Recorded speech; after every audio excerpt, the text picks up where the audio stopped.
DGFIA ने यह इंकशाफ किया है कि मुख्तलिफ ममालिक से 60,000 से ज़ायद पाकिस्तानियों को भीख मांगने पर डिपोर्ट किया जा चुका है। अब मामला महज इक़्तिदार का या मुखालिफत का नहीं है, बल्कि रियासत के मुस्तकबिल का है। फिजा बीवी, तुम्हारा मुस्तकबिल तो भीख मांगने में लगा है।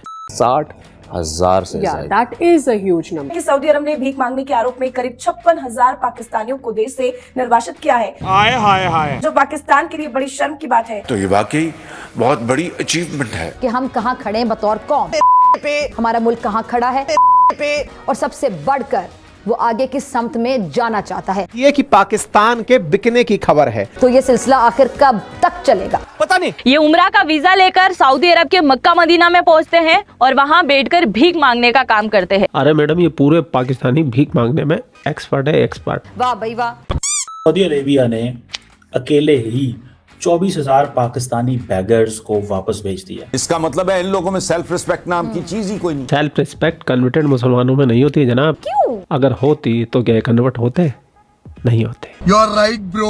गर्दन कटाना मंजूर कर लेते, लेकिन कन्वर्ट नहीं होते। हाँ भाई हाँ। हर दूसरा पाकिस्तानी पाकिस्तान में रहते हुए शरिया इस्लामिक कानून की डिमांड करता है, लेकिन यही पाकिस्तानी जब सऊदीया जैसे इस्लामिक मुल्क में जहाँ पर शरिया का इस्लामिक कानून नाफिज है वहाँ जाते हैं तो हज और उम्रे की आड़ में भीख मांगते हुए पाए जाते हैं। शायद अब वक्त आ चुका है कि हुकूमत और अपोजिशन अपने अपने बयानियों से निकलकर एक नए जमहूरी मुआहदे की तरफ कदम बढ़ाएं। अब नहीं तो कब? कभी नहीं फिजा खलीफा, क्योंकि तुम्हारी आर्मी अपनी जेब भरने में लगी हुई है, तुम्हारी पूरी आवाम को भिखारी बनाने के बाद। वाह भाई वाह।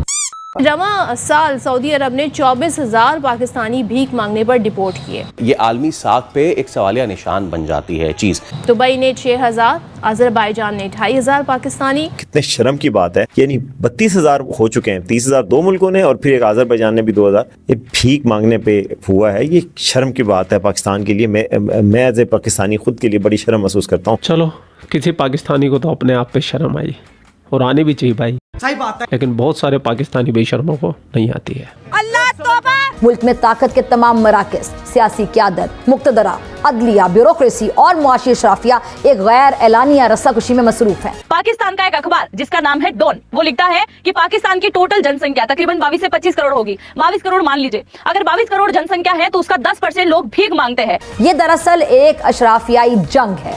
ये बहुत इंटरेस्टिंग नंबर है। इस साल 24,000 पाकिस्तानी कंबोडिया गए, 12,000 वापस ही नहीं आए। ऐसी हरकतें, इतनी छोटी हरकतें अगर हम करेंगे तो हम क्या अपनी आइडेंटिटी बता रहे हैं जाके कि हम पाकिस्तानी बेगर्स हैं? जी जनाब, और वो भी इंटरनेशनल भिखारी। ये जाके बता रहे हैं हम दूसरे ममालिक के अंदर। फिर बर्मा में सियाहती वीजे पर 4,000 अफराद गए, 2,500 वापस ही नहीं आए बर्मा से। म्यांमार, बर्मा, वहां से भी 4,000 गए और 2,2500 वापस ही नहीं आए। सिर्फ 1,500 लोग वापस आए। ये आए नहीं है, इन्हें निकाला है धक्के दे के। यार ये कितना नाम खराब किया हुआ है पाकिस्तानियों ने हमारा। जहल औरत अल्लाह तुझे बर्बाद करेगा, बदतमीज औरत, बेड़ा गर्क तेरा होगा।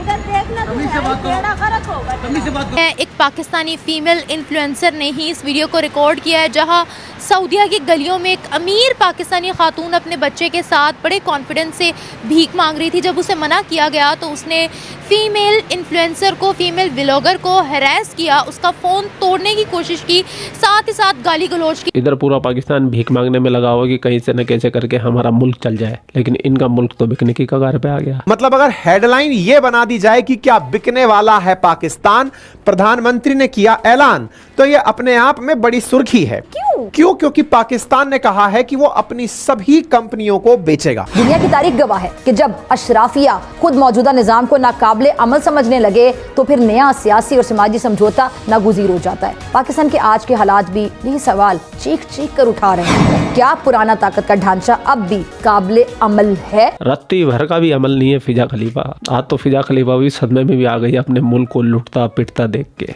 देखिए, मेरे ख्याल में यही है कि क्योंकि गवर्नमेंट जहां वो पाकिस्तान से जाते हैं यहीं पे वो काफ़ी पॉवर्टी इश्यूज फेस करते हैं, और जहाँ तक मेरा ख्याल है कि अगर फिर वीज़ा लगवाने के पैसे कैसे आ जाते हैं? अगर पॉवर्टी फेस करते हैं तो वीज़े के पैसे कहाँ से आए?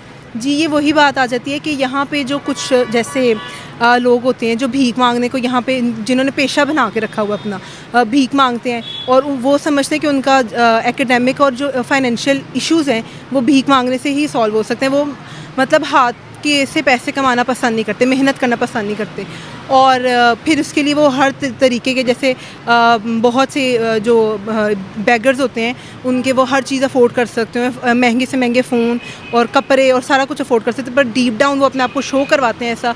और फिर यही बात आपकी कि वीज़ा भी लगवाने के उनके पास पैसे आ जाते हैं। मैं यही कहूँगी कि बहुत गलत बात है जो यहाँ से जाकर वहाँ पे मांगना शुरू कर देते हैं। इट इज़ वेरी रॉन्ग, क्योंकि अगर हम जिस मकसद के लिए जा रहे हैं, उम्रे के लिए, अगर हम वही करें, अल्लाह ताला से मांगे तो हमें ज़्यादा मिल जाएगा इंस्टेड ऑफ के ऐसे गलियों में मांगने से। सऊदीया का जायज़ है हमारे वीज़े बंद करना, पासपोर्ट्स ब्लॉक करना? जी जायज़ है। पूरे सिनेरियो पे जो अगर हम नज़र डालें तो वो यही है कि हम मुसलमान सिर्फ कहने की हद तक है, क्योंकि हमारा अगर टोटल ईमान अपने रब पे होना और हम जिस मुकद्दस जगह पे जा रहे हैं वहाँ से ही मांगे, उसके दर से ही मांगे, तो हमें ज़्यादा मिलेगा इंस्टेड ऑफ कि हम ये लोगों से मांगने की बजाय वहाँ पे अरबियों से भीख मांगे। मैडम, अरबियों की ही भीख से तुम्हारा मुल्क चल रहा है। जब तुम्हारे फॉरेन रिजर्व $4 बिलियन भी नहीं रह गए थे ना, तब अरबियों ने ही $3 बिलियन तुम्हारे फॉरेन रिजर्व में रखवाए थे, इस शर्त पे कि आप लोग इसे खर्च नहीं करेंगे। और आज जो तुम्हारा थोड़ा सा बढ़ा है फॉरेन रिजर्व, वो अरबियों की बदौलत ही है, नहीं तो तुम तो कब के बिक जाते हैं। क्योंकि वो जानते होते हैं कि यहाँ पे उन्होंने उसे क्या कहते हैं, ये तो जुर्म है, गुर्बत तो नहीं है फिर ये तो जुर्म है। हाँ जी, तो ये गवर्नमेंट को स्टेप्स लेने चाहिए ताकि वो इसको एरेडिकेट कर सके। गवर्नमेंट ने तो स्टेप्स लिए हैं, FIA ने बहुत से भिखारियों के ग्रुप भी पकड़े हैं, एयरपोर्ट तक से गिरफ्तार करके उनको लेकर आए हैं। तो भिखारियों पर तो कानूनी कार्रवाई हो रही है, लेकिन आप उन लोगों के बारे में क्या कहेंगी जो गरीबी का एक्सक्यूज़ बनाकर मुल्क का नाम बदनाम कर रहे हैं? पूरे पाकिस्तानियों के इससे वीज़ाज बंद किए जा रहे हैं, पासपोर्ट ब्लॉक किए जा रहे हैं। इन लोगों की सज़ा वो पाकिस्तानी जो डिज़र्विंग हैं, जो बाहर जाकर काम करना चाहते हैं, अच्छी नीयत से जा रहे हैं, उनके लिए अपॉर्चुनिटीज़ ख़त्म हो जाती हैं। जी, तो मैं यही कहूँगी कि गवर्नमेंट को ऐसा स्टेप लेना चाहिए, और जब वीज़ा दिया जा रहा है इसमें इवैल्यूएट करना चाहिए कि किन लोगों को हमें बाहर भेजना चाहिए और किन लोगों को नहीं। और साथ जो आगे सऊदी गवर्नमेंट भी है उनको भी देखना चाहिए कि हम किस तरह के लोगों को यहाँ अलाउ करें, किस तरह के नहीं। कैसे पता लगेगा कि ये शख्स वहाँ पर जाकर भीख मांगेगा या नहीं मांगेगा, ये बताएं। क्योंकि सऊदी अरेबिया ने तो पाकिस्तान की जो इस्लामिक इंस्टीट्यूशंस हैं उनको ख़त लिखे थे, उनको लेटर तक भेजे थे, उनसे रिक्वेस्ट तक की थी कि आपकी जो हाजी यहाँ पर आते हैं, जो इवन जो उम्रा करने यहाँ पर आते हैं, वो भी यहाँ बैठकर भीख मांगते हैं, वो भी यहाँ पर बैठकर क्राइम्स करते हैं, तो इनको रोक लें। ऐसा ना हो हज और उम्रा के लिए वीज़ा भी हम बैन कर दें पाकिस्तानियों के लिए। तो कैसे पहचाने कौन भिखारी है कौन भिखारी नहीं है? देखिए, इसके लिए तो एक क्राइम हिस्ट्री होनी चाहिए पीछे, कि उसके लिए उसका बंदे का पीछे क्राइम इवैल्यूएट क्या है, या वो कितना पीछे सारा कुछ क्या करता है। और इसके लिए कोई छोटा सा टेस्ट या इस तरह का उसकी आइडेंटिटी में शामिल करना चाहिए कि वो किस तरह का बंदा है, और उसके लिए उसको आगे मतलब किस तरह चलना चाहिए कि वो आगे जाके मुल्क के अंदर कोई इस तरह के काम तो नहीं करेगा। या टेररिज्म भी आपको पता है इसी वजह से मुल्क के अंदर ज़्यादा है। देखा आपने किस तरीके से जब ये लोग आपस में बात करते हैं तो मान लेते हैं कि हाँ भाई आतंकवाद की जड़ हम ही है, हम ही मूल है, लेकिन पाकिस्तान का मेन स्ट्रीम मीडिया नहीं मानेगा, क्योंकि वो रहता है आर्मी के बूट के नीचे और वो इसकी इजाज़त नहीं देता। तो मेरे ख्याल में एज अ पर्सन हर किसी को वीज़े के वक्त एक अच्छा टेस्ट देना चाहिए, जिसकी वजह से टेस्ट मतलब कि पर्सनैलिटी टेस्ट कि उसी पर्सनैलिटी से कुछ पता चल सके, और उसके मतलब घर वालों को भी जाके देखना चाहिए कि उसके घर में ऐसा तो, क्योंकि बहुत से लोग ऐसे भिखारी वगैरह मांग रहे होते हैं और भांग रहे होते हैं, लेकिन पीछे वो ऐसे